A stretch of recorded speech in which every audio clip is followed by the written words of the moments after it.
Bonjour à toutes, bonjour à tous.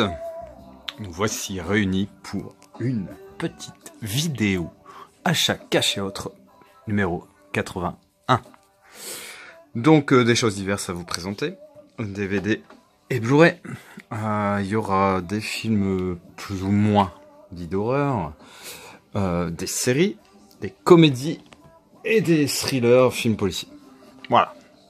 Donc, premier film que je vais vous présenter, on va commencer par les films plus ou moins d'horreur, si on peut dire. Donc c'est Jack l'Éventreur. Donc j'ai regardé il y a quelques jours From Hell avec Johnny Depp et j'ai vraiment apprécié de revoir ce film. C'est un peu l'histoire de Jack l'Éventreur, même si c'est une secte, on va dire. Mais le film tourne autour de ça, l'époque victorienne, Londres, etc. Et là c'est, on va dire, un Jack l'Éventreur un peu plus récent. Je sais pas ce qu'il vaut, mais voilà, la pochette et le film, le titre m'avait donné envie, car j'aime beaucoup ce tueur en série, on va dire, qui est Jack l'Éventreur. Donc si vous l'avez vu, n'hésitez pas à laisser un commentaire. Ensuite, un film dont on parle assez régulièrement dans le milieu des collectionneurs de films d'horreur, entre autres. Donc ce film 2001 Maniacs, qui est un remake, film avec Robert Englund, donc le fameux Freddy Krueger,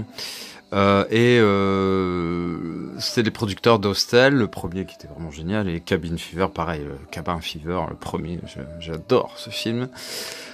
Je sais qu'il y a eu même un remake, je crois, mais bon, voilà quoi. You Are What They Eat, vous êtes ce qu'ils mangent. Mais voilà, les avis sont hyper divergents concernant ce film. Alors j'aimerais bien en avoir justement des commentaires. Dites-moi, je pense notamment à Mademoiselle Latino ou à Goldie, si vous pouvez me donner un avis sur ce film 2001 Maniacs. Ensuite on reste toujours dans le film un peu sombre, ambiance gothique. D'après les images, alors je connais pas ce film, je me suis basé sur le fait qu'il y avait Eva Green dedans, quand c'est créé entre Blade Runner et V pour Vendetta. Il parle de Dark City aussi, des références, donc visuellement en tout cas visuellement ça a l'air joli. C'est un film qui mêle le fantastique et le réel, et voilà, c'est un thriller dans une cité futuriste avec des mondes parallèles.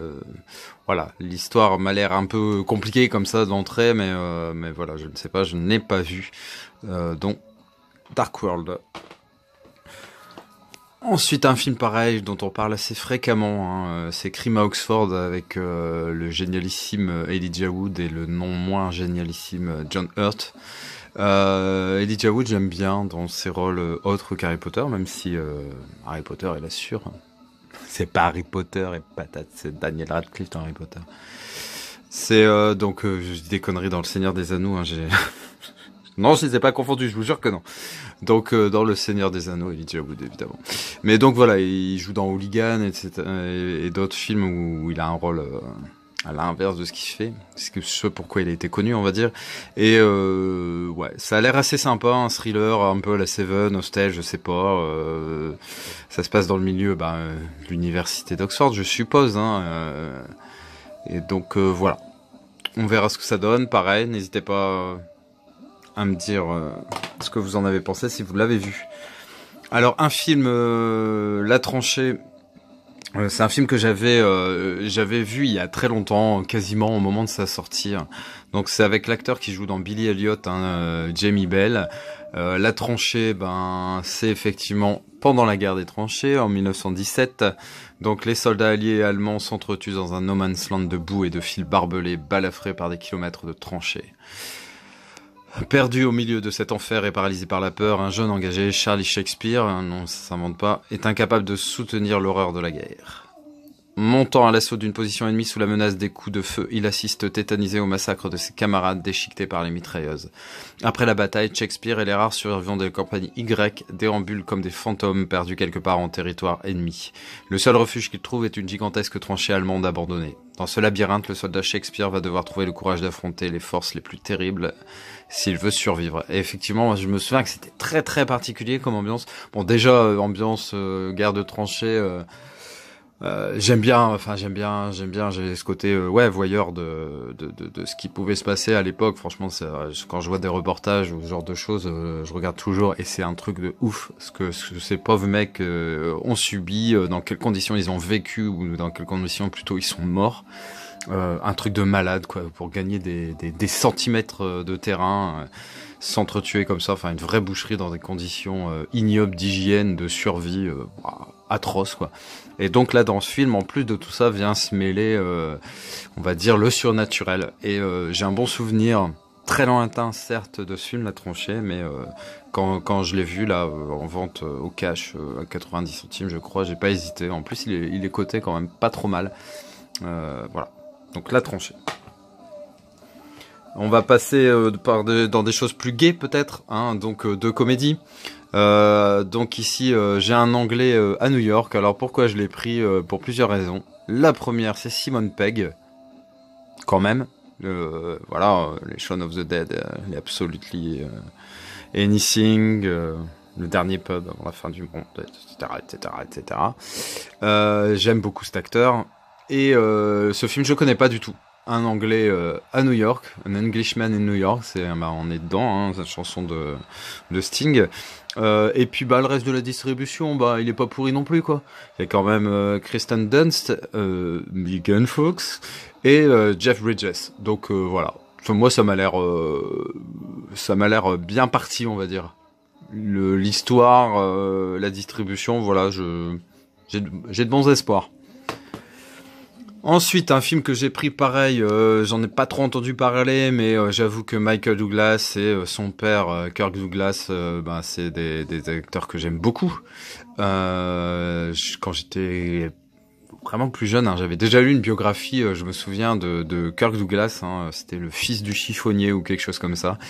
Moi, j'ai été bercé par ces films, hein, entre Spartacus, Viking, ou des choses comme ça. J'avoue que j'aimais beaucoup Kirk Douglas. J'ai lu sa biographie avec beaucoup d'intérêt.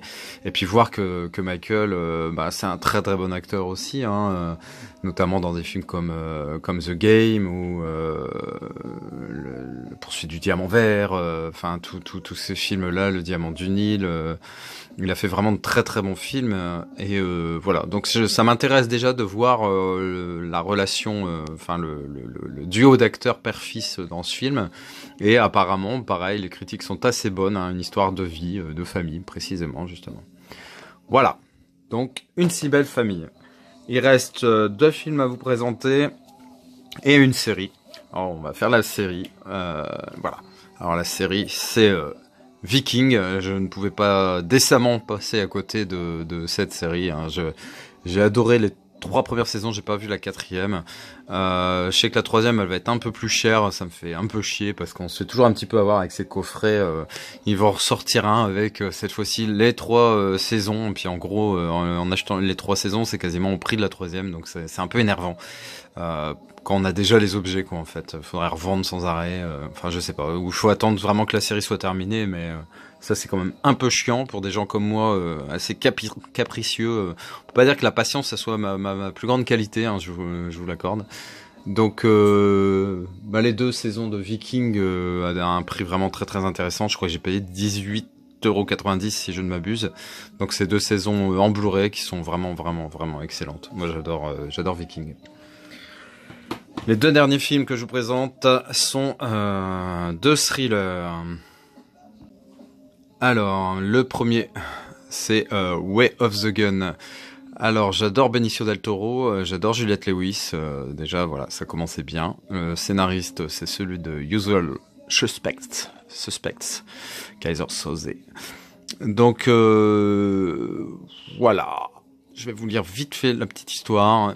2 malfrats un peu fêlés, Parker et Longbow, vivent au jour le jour de casse mineures. Lorsqu'ils entendent parler des She-Duck, un couple richissime qui s'apprête à verser $1 million à la mère porteuse de leur futur bébé. Ils n'hésitent pas et kidnappent la jeune femme pour demander une rançon. Un plan simple en somme, c'est en tout cas ce qu'ils imaginaient. Entre polar, western et comédie noire, un formidable exercice de virtuosité scénaristique. Vas-y, le lien, ça. Donc, Way of the Gun, si vous avez vu, n'hésitez pas à m'en parler. C'est pareil, je connais pas du tout. Hein, je vous dis, c'est la distribution, James Caan aussi dedans, qui m'ont fait acheter. Puis l'histoire, ouais, intéressante. Généralement, j'aime bien ce genre de film. Le dernier film que j'ai pris, c'est le Blu-ray La Marée de Live by Night. J'avoue que Ben Affleck est plus ou moins entré dans mon top 10 de mes acteurs préférés. J'avais adoré Gone Girl, je l'ai adoré dans pas mal de films, hein, depuis Will Hunting, où il joue le meilleur pote de Matt Damon, hein, si je ne m'abuse. J'ai bien aimé ce mec-là, mais j'avoue que là, il est en train de prendre une dimension assez importante. Notamment, j'ai regardé dans la semaine Mr. Wolf, où il joue le rôle plus ou moins d'un autiste, un mec super intelligent, meurtrier, tout ce qu'on peut imaginer. Franchement, j'ai pris une claque, j'ai adoré ce film Mr. Wolf, avec un retournement de situation monumental. Enfin bref, tout m'a plu dans ce film, même visuellement. Enfin, il est très très chouette. J'avais acheté le steelbook, donc vraiment pas mécontent du tout. Ce film qui parle plus ou moins de la mafia, voilà, un peu à l'époque des Incorruptibles, etc. J'avais très envie de le voir, mais j'attendais qu'il baisse un peu. À 24 € La Marée, ça m'embête toujours un petit peu. Et là, il était dans une offre lors du Black Weekend à 12 €, et il était avec Gangster Squad, que je dise pas de bêtises, et il y en avait un troisième. Gatsby le magnifique. Donc en fait j'avais déjà Gatsby, j'avais déjà Gangster Squad dans une édition sympa, mais j'avais pas Live by Night, et pour 12 € en fait acheter ce coffret était plus intéressant que d'acheter forcément La Marée qui était à 24 balles quoi, ou qui a un peu baissé maintenant, mais bon bref, c'était plus intéressant d'acheter comme ça. Et les deux autres je les ai revendus en cash, donc en gros il m'est revenu, si je fais le calcul, à 6 € quoi, voilà. Donc très content de l'avoir pris à ce prix-là justement. Voilà. Bah écoutez, cette petite vidéo est terminée. Hein. C'était l'achat caché autre 81.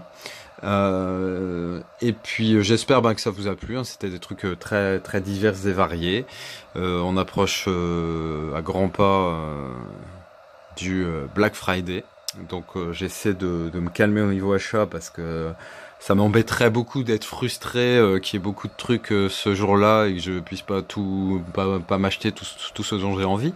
Donc voilà, je freine un petit peu là ces derniers temps et je vais essayer de me trouver pas mal. Il y a pas mal de trucs que je cherche et que j'aimerais bien qu'ils soient là à ce moment-là à un prix raisonnable. Voilà. J'espère que ça vous a plu, n'hésitez pas à commenter cette vidéo, à la partager, à regarder les anciennes vidéos, il y en a beaucoup, si vous ennuyez par ce dimanche pluvieux, maussade, triste et gris, vous savez qu'il y a une petite centaine de vidéos d'Arius Movie à regarder. Quand j'y pense, c'est vrai que c'est assez phénoménal parce que je dois être à, je sais pas moi, 100 au moins 110 vidéos, voire plus 120, 130. Et en sachant que j'ai commencé mes vidéos en avril ou mai de cette année 2017, hein. Donc c'est pas mal, c'est que j'aime bien passer du temps avec vous, et puis contrairement à pas mal de gens, j'essaie de trouver toujours un peu de temps pour vous, on va dire. Voilà, bah écoutez, à très vite, allez, ciao. Madness. This is Sparta!